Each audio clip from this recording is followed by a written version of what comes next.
जय श्री राधे श्याम गुरुजी। गुरुजी, भाग्य का निर्माण कैसे होता है? जय श्री राधे। बहुत ही अच्छा प्रश्न है कि अच्छे भाग्य का निर्माण कैसे करें। भाग्य का निर्माण, देखो, यदि इसको हम विवेक ज्ञान से श्री मद् भगवत गीता के अनुसार समझें तो भगवान ने श्रीमद् भगवत गीता में कहा है, न कर्तव्यम न कर्माणि लोकस्य सर्जति प्रभु, न कर्म फल संयोगम स्वभावस्तु परिवर्तते। न कर्तव्यम, न करने की, न कर्माणि, न कर्मों की, लोकस्य सर्जति प्रभु, भगवान रचना नहीं करते। भगवान कह रहे मैं रचना नहीं करता। न कर्म फल संयोगम, अर्थात मैं कर्म फल की भी रचना नहीं करता। स्वभाव वस्तु परिवर्तते, अर्थात स्वभाव ही बरत रहा है। तो यहाँ यदि हम ध्यान दें तो एक बात समझ में आती है कि जिसका जैसा स्वभाव होता है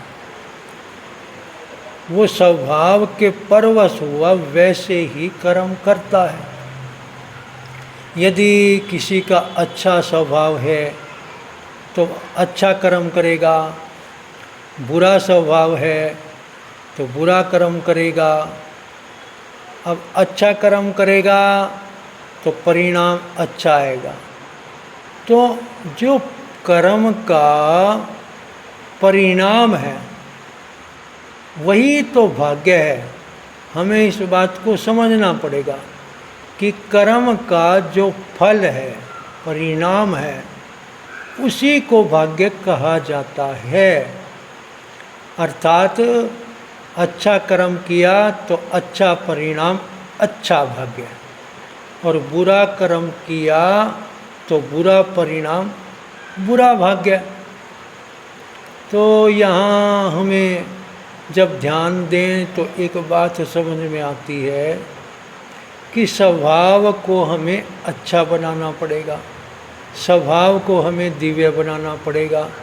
जब स्वभाव अच्छा हो जाएगा, हमारा चिंतन अच्छा हो जाएगा और हमारा स्वभाव, हमारा चिंतन होगा अच्छे अभ्यास से अच्छा। अर्थात जो हम देख रहे हैं अच्छा देखने की कोशिश करें, जो सुन रहे हैं अच्छा सुनने की कोशिश करें।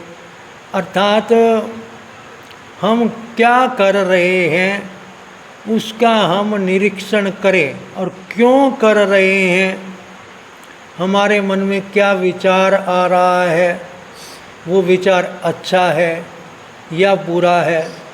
क्योंकि हम कर्म वर्तमान में करते हैं और स्वभाव से प्रेरित होकर के करते हैं। तो हमें क्या करना है, हमारी जो समृद्धि है, अर्थात जो हमारी यादाश्त होती है, जिस स्मृति को भी हम समय ही अपने मन के भीतर सेव करते हैं, अर्थात सुरक्षित करते हैं। जैसे किसी मोबाइल में हम एक वीडियो को सेव करते हैं और फिर उस वीडियो को देख सकते हैं, इसी तरह हम दैनिक जीवन में देखने का, सुनने का अभ्यास करते हैं। अर्थात देखते हैं, सुनते हैं।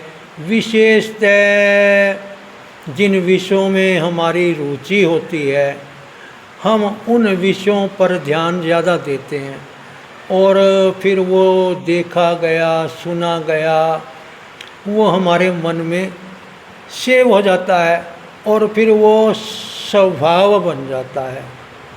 अर्थात विशेष ध्यान देने की बात ये आई कि हमें जो हम अपना अभ्यास मन को करवा रहे हैं उसको अच्छा बनाना पड़ेगा। अर्थात अच्छे तो संग में बैठे जहाँ अच्छी बातें होती हैं। क्यों? क्योंकि सुनी गई बातें फिर मन में याद रहती हैं, सेव होती हैं। तो अच्छा सुनेंगे तो मन में अच्छा चिंतन आएगा, अच्छी बात सुरक्षित होगी। किया गया अभ्यास ही हमारे काम आता है, अर्थात हम उसका उपयोग कर सकते हैं। जो कहीं है ही नहीं उसका उपयोग कैसे करेंगे? जो हमें याद ही नहीं है उसका तो हम उपयोग ही नहीं कर सकते। जो याद है उसी का उपयोग कर सकते हैं। जैसे एक कपड़े सिलने वाला टेलर जो होता है वो एक कार्य सीखता है तो वो उसकी मेमोरी में सेव रहता है और वो बड़े अच्छे ढंग से उन कपड़ों को सिल सकता है। दूसरा उसको अच्छे ढंग से नहीं कर सकता क्योंकि वो ज्ञान उसको प्राप्त नहीं है। राधे राधे गुरुजी। गुरुजी, वास्तविक भाग्यशाली पुरुष कौन होता है? वास्तविक भाग्यशाली कौन होता है? देखो, वास्तविक भाग्यशाली पुरुष कौन होता है इस बात को हमें समझना पड़ेगा। भाई वास्तविक भाग्यशाली तो अर्थात जिसने पूर्व में अच्छे कर्म किए हों और जिसका स्वभाव पूर्व के जन्मों में अच्छा रहा हो तो उसका वर्तमान में भाग्य भी अच्छा होगा। अर्थात उसने अच्छे कर्म किए थे तो उसको अच्छा भाग्य मिला, अच्छे परिवार में उसको जन्म मिला और अच्छी सुविधाएं उसको मिली क्योंकि वो अच्छे कर्म करके आया है। इसका अर्थ है कि पूर्व में उसका स्वभाव अच्छा था, इसीलिए उसको वर्तमान में सब कुछ अच्छा मिला।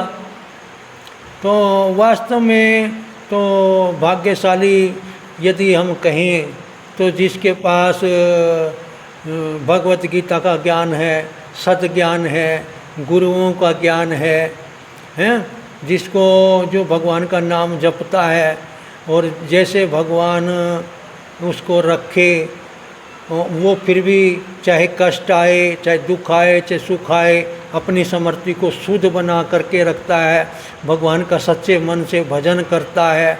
जिसको भगवान की कृपा का अनुभव है, भगवान की प्राप्ति का अनुभव है कि मुझे भगवान प्राप्त हैं, वही वास्तविक भाग्यशाली है।